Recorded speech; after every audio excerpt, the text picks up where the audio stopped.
som det har varit efter jag kommit hit. Och precis är det så med varje en av oss som har kommit hit. Sverige förändras med varenda ny människa som kommer hit. Varenda ny individ. Varenda nytt barn som föds. Vi förändrar genom vårt liv Sverige. Och det måste vi vara stolta över. Och vi måste kräva de rättigheter som vi enligt lagen har. Men det också gör att vi måste också respektera de lagar som finns i landet. Tycker vi de lagar inte är bra, vi organiserar oss, vi bildar partier, vi ställer upp på val, vi ändrar landet. Det är så ändrar man ett land. Vi demonstrerar mot det vi inte tycker om, vi organiserar oss och ser till att demokratiska system ger oss den rätt som vi har att skicka dem som vi vill till de valda församlingarna. Och det är precis det som håller på att hända. Så att jag menar att vi måste tänka hur ska vi göra det tillsammans. Det är det som tycker jag är det viktigaste och det är därför jag är så glad att komma hit. Jag har ställt upp på EU-valkampanjen för i maj månad. Nu ställer jag upp på riksdagsvalet också. Och för mig det största upplevelse och det största erfarenhet från valkampanj till EU-parlament var att åka i olika delar av landet. Vara i moskén i Malmö, bosniska muslimska moskén och prata med dem. Var i stora moskén i Göteborg, prata med dem. Var i Malmö, en stor moské. Var i Stockholms moské, prata med olika människor. Prata med konstnärer, prata med arbetare. Att säga, vi har alla samma mål och vi bör ha samma medel. Utnyttja våra demokratiska rättigheter att få våra rättigheter tillsammans.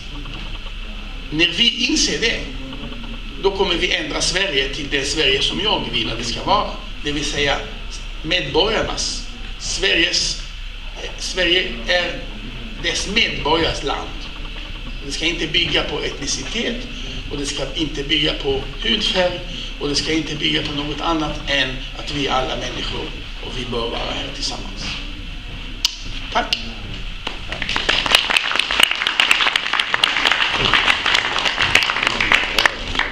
Om ni har frågor så jag är glad att få frågor. Och man frågar mig varför jag gillar frågor. Eftersom jag vet vad jag vill säga. Men jag vet inte vad ni vill höra. Och jag vill väldigt gärna kunna svara på det som ni vill höra. Eller det ni undrar över. Så gör min dag ännu bättre än det har varit. Ställ svåra frågor.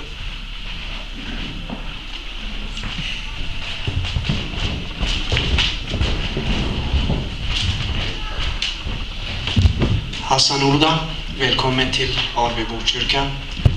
Jag har följt dig sedan 30 år tillbaks. Nästan du i alla demonstrationer. Det är ingen fråga utan allt du säger, 90-100%. Du pratar för mig. Jag är från Turkiet, jag är muslim. Så att det du säger, det jag vill säga. Du har sagt det jag vill säga. Men jag ställde frågan till Ali vid ett möte här. Vi behöver här någonting 160% som emot, tvärtom drar fejler. Så att jag skulle vilja se någon annan där som tvärtom, också jude och så vidare. Det vill jag bara förklara. Så, vi har inget emot som jag skulle vilja ställa fråga. Jag har ingenting. Jag vill bara veta, menar du att du skulle gärna ha en diskussion med en annan jude som har andra åsikter? Det skulle jag också vilja. Men de ställer inte upp. För de vet att de har fel och de vet att de inte klarar av det. Det för mig, alltså, jag står där. Jag förstår. Jag skulle vara där du har fel. Tack. Tack så mycket. Är det någon annan som vill ställa någon fråga? Jag tackar dig för förklaring och det var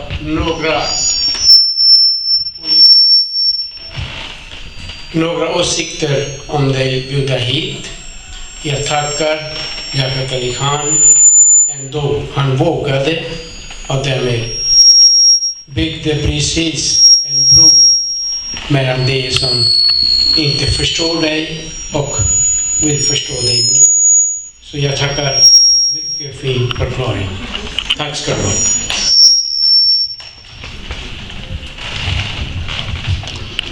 Nej, men jag tror vi gör tur att det finns sådana judar som du. Det är som Hassan sa, det ska vara flera sådana. Så jag tycker det som du sa, det gäller att vara en bra människa. Det spelar ingen roll om vad man har för religion. Är man en bra människa, och det räcker. Jag ska säga så här, va. Jag brukar säga det